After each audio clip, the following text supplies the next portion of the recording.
सीसू 2022 को डिसलाइक या लाइक कीजिए। फिल्म की शुरुआत बैकग्राउंड में चल रही एक आवाज को सुनाने से हुई, जहां 1944 में होने वाली दूसरी जंग के बारे में बताया जा रहा था, जिसमें रशिया और जर्मनी के नाजी सोल्जर्स के बीच खूनी जंग छिड़ गई क्योंकि दोनों मुल्कों के ताल्लुक अच्छे नहीं थे। इसके बाद हमें एक बड़ा आदमी दिखाया जाता है जिसका नाम कोर्पी है और यही कहानी का मेन कैरेक्टर हीरो है। कोर्पी दरअसल एक मुसाफिर है जिसका कोई एक ठिकाना नहीं। ये जमीन में गड़ा हुआ सोना ढूंढने का काम करता है। इस वक्त भी वो अपनी फैमिली और सबसे दूर एक जगह पर आया हुआ है। कोर्पी के साथ उसका पालतू डॉग और घोड़ा था जिनसे वो बहुत प्यार करता था। ये दोनों भी उसके साथ सफर के मुसाफिर थे और इस तरह से उसकी जिंदगी चल रही थी। एक दिन खुदाई करते करते उसे सोने का बहुत ही छोटा सा बारीक टुकड़ा मिल जाता है। इसे देख वो खुश हो गया, सोचने लगा कि अगर इस इलाके में सोने का ये टुकड़ा मिल सकता है तो जरूर आसपास भी बहुत सारा सोना गड़ा होगा। तो इसी सोच के साथ अगले ही दिन वो पहले से भी ज्यादा मेहनत करने लग जाता है। जगह जगह गड्ढे खोदता है ताकि सोना मिल जाए। साथ ही उसे इस बात का भी डर था कि कहीं मुझे कोई देख न ले। खुदाई करते करते उसे बहुत वक्त हो गया पर कोर्पी को उसकी मेहनत का फल नहीं मिला, यानी कि सोने का एक छोटा सा टुकड़ा तक उसके हाथ नहीं लगा, जिस वजह से वो उदास हो गया। फिर अगली सुबह जैसे उसने एक जगह खुदाई की तो उसे बहुत सारा सोना मिल जाता है जिसका उसने अंदाजा भी नहीं लगाया था। ये देख उसके अंदर खुशी की लहर दौड़ गई। खुशी में आंखों से आंसू आने लगते हैं। ऐसे ही फिर रात हो गई। कोर्पी वहाँ का सारा सोना निकाल कर अपने घर आ गया। फैसला करता है कि सुबह होते ही मैं शहर में सोना बेचकर अच्छे खासे पैसे कमा लूंगा। फिर जैसे ही सुबह हुई नहा धोकर वो अपने सफर पर निकल गया, जहाँ उसे बहुत सारे खतरों का सामना करके अपनी मंजिल तक जाना था। उसने सारा सोना ले लिया। घोड़े पर बैठकर अपने डॉग को लेकर वो शहर की तरफ जा रहा था, जहाँ रास्ते में उसे नाजी सोल्जर्स की टीम नजर आती है क्योंकि वो दो रशियन लड़कियों को अगवा करके अपने साथ ले जा रही थी। जैसे ही कोर्पी उनके सामने से गुजरा सारे सोल्जर्स उसे देखकर हंसने लगते हैं। कोर्पी की नजर कमांडर पर गई जो बड़ी गौर से उसे देख रहा था, पर नजरअंदाज करके उसे वहाँ से जाने देता है। फिर अपने आदमी को कमांडर बताता है कि ये भी बचने वाला कहाँ है, बहुत जल्द ये भी मारा जाएगा क्योंकि हमारे सोल्जर्स की एक और टीम पीछे जमीन में बारूद बिछाती हुई आ रही है, जिसमें फंसकर ये बूढ़ा कोर्पी मारा जाएगा। कोर्पी जब आगे बढ़ा तो देखता है कि बहुत सारे लोगों को मारकर उन्हें बीच रास्ते पर खंभों के साथ टांग दिया गया है, जो देख वो हैरान भी था, साथ ही थोड़ा घबरा भी जाता है क्योंकि दोनों मुल्कों के बीच चल रही दुश्मनी और जंग इस कदर बढ़ गई है कि नाजी सोल्जर्स बेकसूर लोगों को भी मौत के घाट उतार देते हैं और फिर मरे हुए लोगों को ऐसे लटका दिया जाता है, जिस वजह से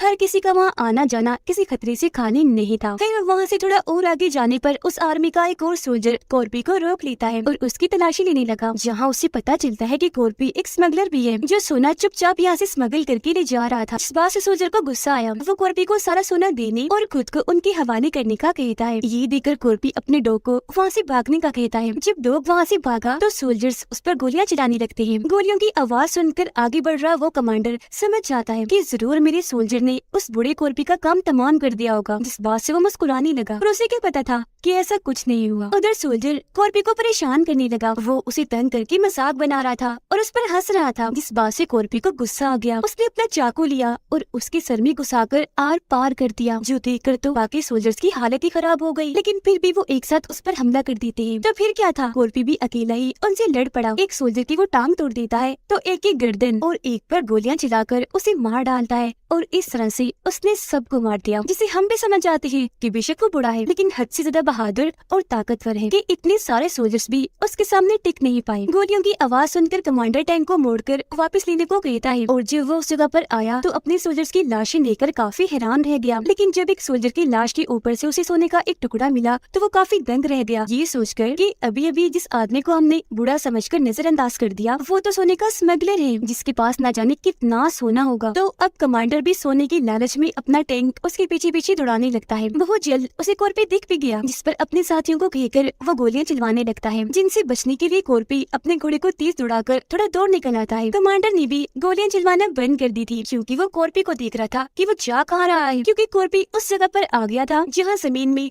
बारूद दबाया हुआ था।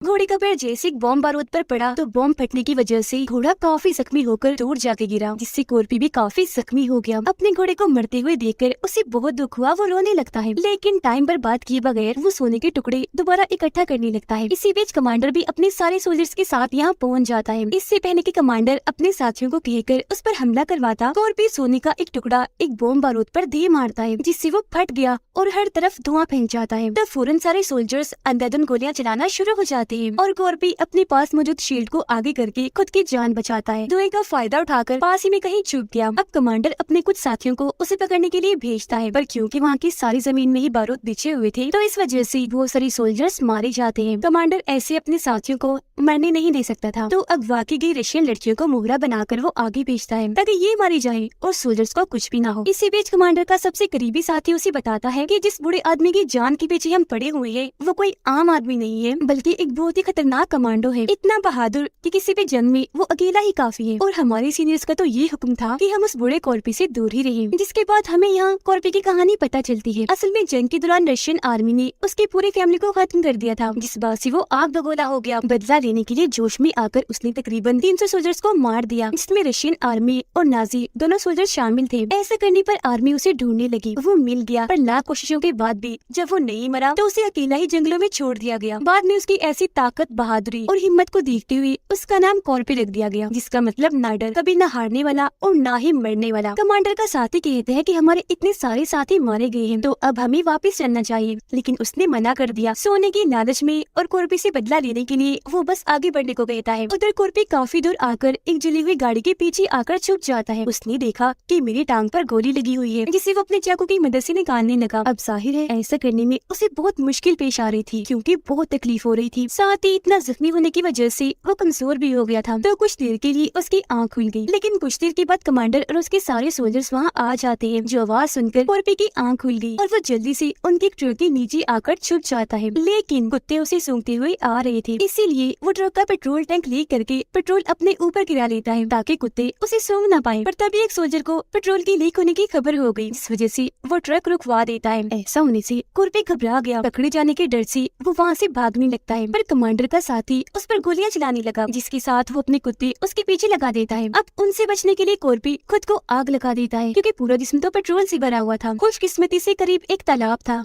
जिसके अंदर फौरन वो कूद जाता है। अब उसकी ऐसी हिम्मत और बहादुरी देखकर सारे सोल्जर्स काफी हैरान और परेशान हो जाते हैं कि आखिर ये है क्या, मरता ही नहीं और इसे पकड़ा कैसे जाए। पर कमांडर की उसे पकड़ने की कोशिश यहाँ खत्म नहीं होती, बल्कि वो अपने कुछ सोल्जर्स को कश्ती के जरिए पानी में भेजता है। फिर वो पानी में कूद जाते हैं कॉर्पी को पकड़ने के लिए, पर वहाँ भी कॉर्पी एक एक करके सभी को पानी में मार देता है। यानी उसका जोर न सिर्फ जमीन पर था, बल्कि पानी के अंदर भी वो बहुत ताकतवर था। ऐसे फिर वो इस तालाब से भी भाग जाता है, लेकिन उसका पालतू डॉग पीछे ही रह गया, जिसे देखकर कमांडर अब एक नया प्लान तैयार करता है। कॉर्पी वहाँ से निकलकर एक सुनसान जगह पर आकर रुक गया। यहाँ एक पुराना टूटा फूटा पेट्रोल पंप था, जिसके अंदर जाकर वो आराम करने लगा, क्योंकि काफी जख्मी हो गया था। लेकिन तभी उसे अपने डॉग की आवाज आई। वो जैसे बाहर अपने डॉग के पास आया तो देखता है कि इसके जिस्म पर तो बॉम्ब बांधा हुआ है। कॉर्पी बॉम्ब उतारकर जैसे उसे फेंकने लगा, अचानक बॉम्ब फट गया, जिससे वो काफी दूर जाकर गिरता है। फौरन बेहोश हो गया। थोड़ी देर बाद यहाँ कमांडर और उसके साथी आ गए, जो कॉर्पी को घसीटकर वहाँ लगी एक लकड़ी के पास ले जाते हैं। फांसी लगाकर उसे वहाँ लटका दिया जाता है, जिसके बाद वो लोग वहाँ से चले गए। अब आपको क्या लगता है कि कॉर्पी का खेल खत्म? नहीं, बिल्कुल नहीं, क्योंकि हम जानते हैं कि वो एक खतरनाक कमांडो है, तो ऐसे उसका खात्मा नहीं हो सकता। इस तरह के खतरों से कैसे निपटना है वो अच्छे से जानता है। वो लकड़ी के खंभे पर लगी कील के ऊपर अपना पैर रख लेता है, जिससे उसकी फांसी का वजन कम हो गया और कुछ देर के लिए मरने से वो बच जाता है। कुछ ही देर में सुबह हो गई। एक प्लेन के जोर से वहाँ से गुजरने की वजह से रस्सी ढीली हो गई, नीचे की तरफ आकर टूट गई, जिससे कॉर्पी नीचे गिर जाता है। प्लेन के दोनों पायलट इसी पेट्रोल पंप पर आते हैं पेट्रोल भरने के लिए। जैसे उनकी नजर कॉर्पी पर पड़ी तो वो एक पायलट को भेजते हैं उसे मारने के लिए। अब कॉर्पी, जो बहुत ज़हीन था, बड़ी चालाकी से दोनों पायलट्स को मार देता है और एक को जख्मी कर देता है। ऐसा करने के बाद वो अपने जख्मों की मरहम पट्टी करता है, जिसमें वो किसी बैंडेज पट्टी का इस्तेमाल नहीं करता, बल्कि लोहे की बारीक तार से अपने जख्म सीता है। ये देखकर तो सामने पड़ा जख्मी पायलट कांप उठा, क्योंकि उसने आज से पहले इतना हिम्मत वाला आदमी कभी नहीं देखा था।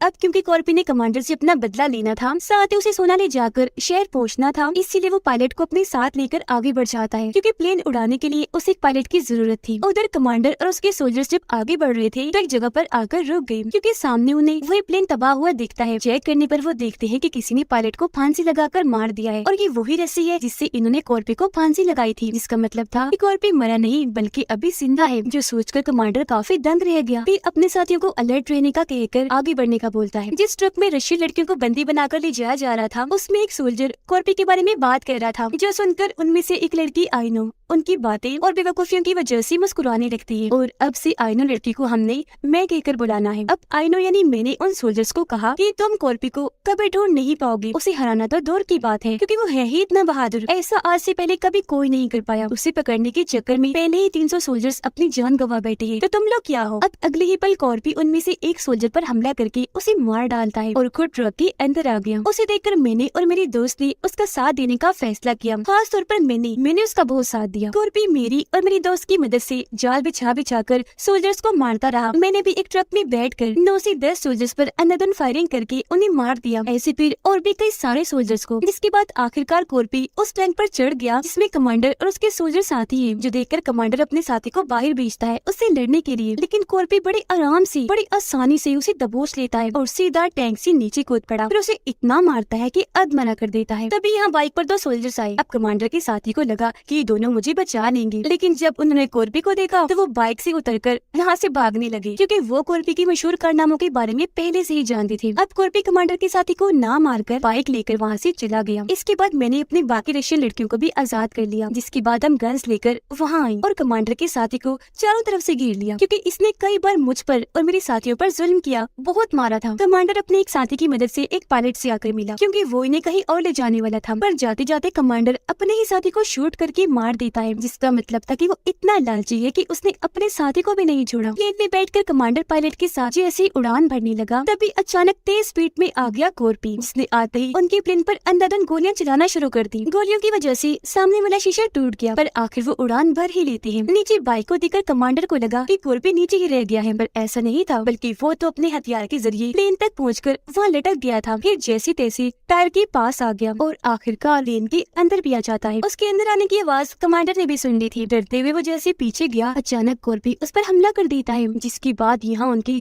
खतरनाक लड़ाई शुरू हो जाती है। इस लड़ाई में कमांडर कॉर्पी पर भारी पड़ रहा था, उठा कर उसे मार रहा था। वो उसे हुक की मदद से मार कर जख्मी कर देता है, जिससे कॉर्पी इतना जख्मी हो गया कि उसकी हालत मरने वाली हो जाती है। अब इससे पहले कि कमांडर दोबारा से उस पर हमला करता, कॉर्पी मौका देकर हुक को मिसाइल के साथ जोड़ देता है, जिसकी रस्सी कमांडर ने पकड़ी हुई थी, और फिर मिसाइल को छोड़ ही देता है। उसकी वजन से मिसाइल के साथ कमांडर भी नीचे जमीन पर आ गया, जहाँ आते ही मिसाइल फट गया, जिससे कमांडर के चित्र उड़ जाते हैं और यहाँ उसका खेल खत्म। थोड़ी देर बाद कॉर्पी देखता है कि जख्मी होने की वजह से पायलट की मौत हो गई है, जिससे प्लेन धीरे धीरे अब जमीन की तरफ झुकता जा रहा है। अब कॉर्पी को प्लेन तो चलाना नहीं आता था, इसलिए वो खुद को मजबूती से बांधकर पिछले हिस्से में आकर बैठ जाता है, जिसके बाद प्लेन जमीन पर आते ही टकराने की वजह से तबाह हो गया। प्लेन के टुकड़े टुकड़े हो गए। उधर सारी रशियन लड़कियां यानी मैं और मेरी दोस्तें नॉर्वे तक पहुंच गई थी। साथ में हम कमांडर के साथी को भी बांधकर लाए थे, जिसे मार कर हमने जख्मी कर दिया था। अब हम दलदल में से एक आदमी को बाहर निकलता हुआ देखते हैं। हैरत, वो और कोई नहीं बल्कि कॉर्पी था, जो इतने बड़े प्लेन तबाह होने के हादसे से भी बच गया, जो बात सच में तारीफ के काबिल है। खैर, अब वो बचा हुआ सोना बेचने के लिए सोने की एक काफी बड़ी दुकान पर जाता है। अंदर आते ही अपना लाया हुआ सारा सोना काउंटर पर रख देता है, जिस सोने को देखकर आसपास के सभी लोग काफी हैरान रह जाते हैं। सोना देने के बदले कॉर्पी उनसे बड़ी रकम और किसी बड़े चालान की मांग करता है, ताकि आगे से उसे कोई दिक्कत ना हो, आसानी से वो पैसों को ले जा सके और यहाँ पर दोबारा सोना भी ला सके। तो ये थी कॉर्पी की बहादुरी की कहानी। तो उसकी तरह बाकी लोग जो कामयाब होना चाहते हैं, हमेशा हिम्मत रखें, हौसले से काम लें और अपनी मुश्किलात इम्तिहानात के सामने डट कर खड़े रहे, उनका मुकाबला करें। ये मूवी इधर ही खत्म हो जाती है।